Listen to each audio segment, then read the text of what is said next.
കടയിലേക്ക് ഒന്ന് വെച്ചേ. അപ്പോ ജോസിന്റെ പ്രശ്നം തീർന്നില്ലേ?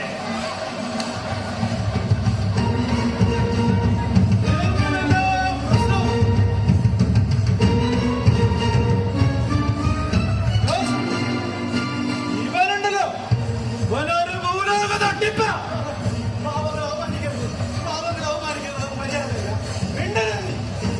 പലിശയ്ക്ക് പണം വാങ്ങിയാൽ ഇടപാട് കൃത്യമായിരിക്കണം. അതാണ് ഈ പ്രധാന പോളിസി. പണം വാങ്ങിയത് ശരിയാണ്, പക്ഷേ കൃഷി മോശമായി പോയി. കണ്ടില്ലേ, ഉൽപ്പന്നത്തിന് തീരെ വിലയില്ല.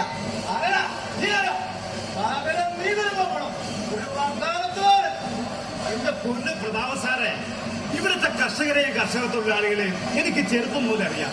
പ്രത്യേകിച്ച് ഈ ജോസിനെ കുടുംബത്തെ പാവമാണ് സാർ. കൃഷി അല്പം മോശമായി പോയി. പലിശന് കടം വാങ്ങുന്നത് ശരിയാണ്. ശിവദാസൻ പറഞ്ഞാൽ ഞാൻ അംഗീകരിക്കാം.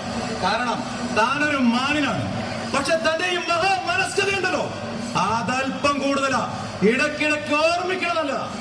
ഈ സാധാരണക്കാരാണ് സാർ.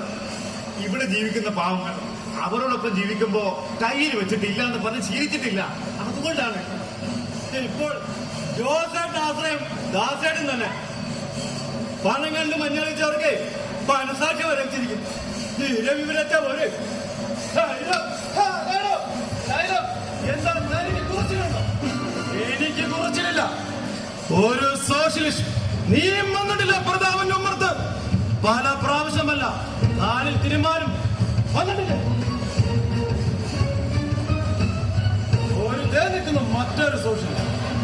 താങ്കൾ വലിയ പണക്കാരൻ, മുകളിൽ പിടിവാളി, എനിക്ക് മുകളിൽ ആകാശം മാത്രം. ഭൂമിയിലൊന്നും നഷ്ടപ്പെടാതെ ആരെയും പണമില്ല. അത് താങ്കൾ ഇടയ്ക്കിടയ്ക്ക് ഓർക്കുന്നത് വളരെ നല്ലതാണ്. 6 മാസമായി പലിശയുമില്ല, മുതലുമില്ല. ശിവദാസൻ പറഞ്ഞോട് മാത്രം 1 മാസത്തോളവ്. അത് ലംഘിച്ചാൽ ഞാനൊരു വരവ് വരും നിന്റെ വീട്ടിൽ, ഭാര്യയും മകളുമുള്ളപ്പോ. അപ്പോ ഞാൻ ഷൈലോക്കാരിക്കില്ല, റോമിയോ, നല്ല റോമിയോ.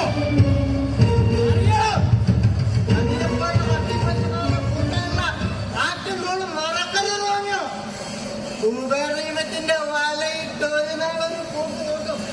ഓർമ്മിച്ചോ? നിയമത്തിന്റെ വലയിൽ നിന്നെ പോലെയുള്ള ക്രിമികൾ കുടുങ്ങും. വൻ സ്രാവുകൾ കുടുങ്ങില്ലടാ. പ്രതാപൻ ഒരു സ്രാവലടാ, തിമിംഗലം, നല്ല അസൽ നീലം തിമിംഗലം.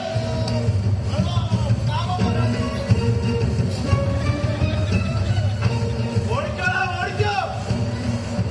എന്നെ കണ്ടുപിടി എടുത്ത് ഓടിയില്ലേ? പണം മേടിച്ച് അവധി തെറ്റിച്ച മറ്റൊരു സോഷ്യലിസ്റ്റ്.